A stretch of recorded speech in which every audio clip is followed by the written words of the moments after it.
अज़ीज़ तलबा अस्सलाम वालेकुम। मैं हूं अली मुबशर। आप देख रहे हैं पाकिस्तान की सबसे बड़ी यूनिवर्सिटी का सबसे पहला और मुस्तनद YouTube channel MBK student care line. और अभी मैंने नोटिफिकेशन देखा है कि मैट्रिक का रिज़ल्ट आ गया है। तो बहुत स्टूडेंट्स पूछ रहे थे बार बार कि रिज़ल्ट कब आना है, रिज़ल्ट कब आना है, रिज़ल्ट कब आना है। तो मैट्रिक का रिज़ल्ट आ चुका है।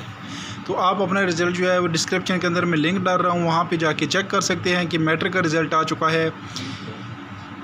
आपका अगर रीअपीयर है तो इसका मतलब है कि आपका फ़ाइनल एग्ज़ाम फ़ेल है, आपने उसका पेपर दोबारा देना है। अगर आपका असाइनमेंट के नंबर कम लगे हैं तो इसका मतलब है कि आप फुल फ़ेल हो चुके हैं, बेशक आपके एग्ज़ाम में जितने भी नंबर हों। और उसके अलावा अगर आपका एब्सेंट लिखा हुआ है तो इसका मतलब है कि आपने ना असाइनमेंट्स जमा कराई हैं और ना ही जो है वो आपने अपने पेपर्स दिए हैं। लेकिन अगर आपने अपनी असाइनमेंट्स जमा किए हैं, असाइनमेंट के नंबर नहीं लगे, तो फ़ौरी तौर पे आपने अपने रीजनल ऑफिस से रब्ता करना है। अगर आपने एनुअल एग्ज़ाम दिए हैं और उसके नंबर नहीं लगे तो उसके लिए आपको हेड ऑफ़िस के अंदर जो है वो रिज़ल्ट रिवीजन का फॉर्म भेजना है।